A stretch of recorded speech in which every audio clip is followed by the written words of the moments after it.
Hello and welcome to Classics Confidential. I'm Anastasia and I'm talking with Kathryn Tempest at the University of Roehampton. So Kathryn, you've produced a book on Cicero. What got you interested in his work? Yeah, I was quite late coming to Cicero in those terms. I'd studied many of his philosophical works as a student, but I actually came to it from a Greek background. I was always very interested in the structures and features of rhetoric in early Greek literature, especially Euripides, looking for signs of, did it predate the 427 BC threshold? And then it was very much the Attic orators. And when I started into my research, I wanted to look at the reception of Attic oratory, how it was perceived by Cicero and how it's used. And then I just picked up a copy of his Veri narrations and it all went from there. I was absolutely hooked. And so I started working more in depth on his rhetorical strategies, how he structures the speech, and more specifically his debt to the Athenian orators. So the reception aspect was then lost in a more detailed exploration of Cicero's forensic oratory, and I've been working since on his politics and persuasion, his life, and how the speeches can sort of help us understand an exploration of that in a different way.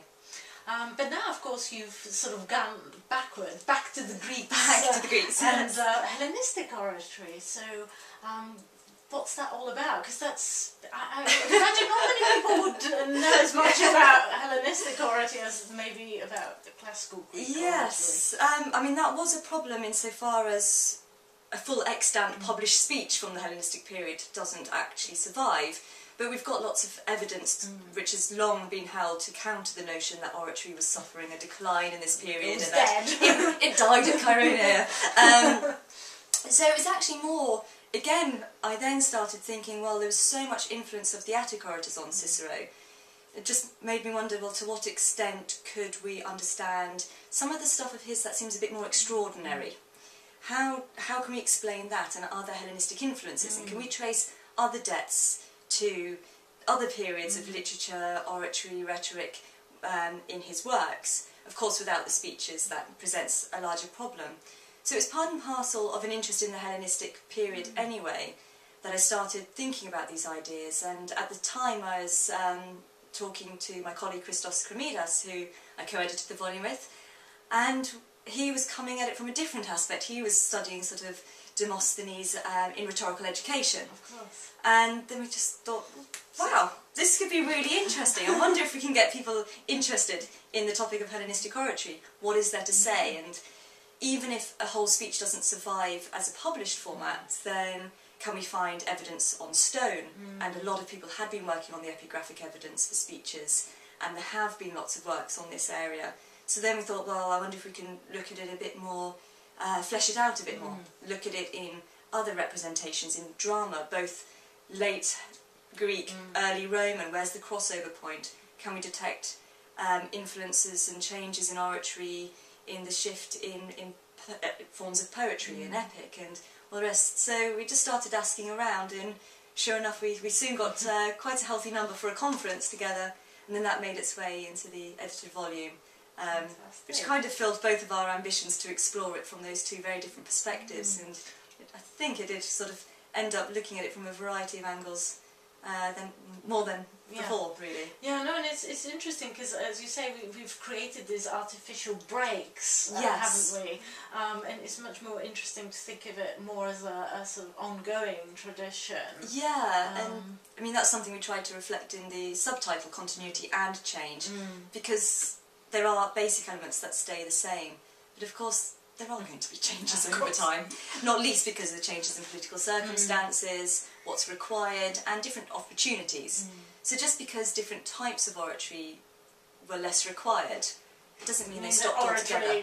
Disappeared. Absolutely, so different skills were needed, there were different fora in which to present, and certainly as some of the editors showed, sort of embassy speeches became very, very prevalent in that time. So there were just different fora in which to practice oratory, and so we did see, as I said, both continuity and change throughout those periods. So. Fantastic. And now you're sort of working on a project on Brutus, so going back yes, to Rome. Back to Rome again. It's both back to Rome and also into the Greek world in two different ways. I'm currently writing a book for Yale on Marcus Brutus. And that kind of developed out of my Cicero book, only because I couldn't find anything on the bookshelves to do with Marcus Brutus that actually filled the questions that I had about it. And I was taught at a junior age in my PhD that if that book doesn't exist, then you should write it. So I just started thinking about this idea, and Yale were really happy to embrace it, so that's been fantastic. So the book I'm working on for them at the moment is, I'd say biography, but it's very difficult to understand his life. And the sources are so patchy, and of course, even when we do have his own contemporary evidence, his letters to Cicero, he's presenting himself as he wants to appear to one particular person in a particular context at a particular time.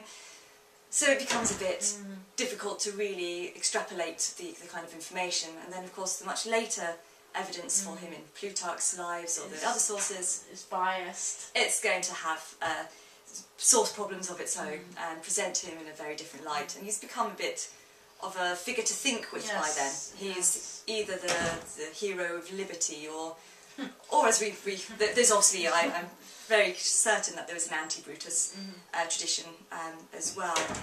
So all of that works its way into the later material. So it might end up being more of an exploration of the historical evidence, what we can learn about these kind of characters, what challenges they present, and also what it might tell us about the historical tradition. And then leading on from that, going back into the Greek world to an extent, there's the collection of the pseudo-Brutus letters, and they haven't really been worked on very much.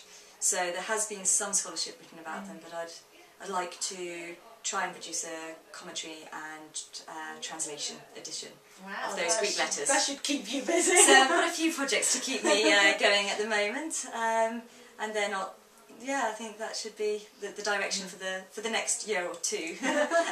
Is the idea. Well, very best of luck.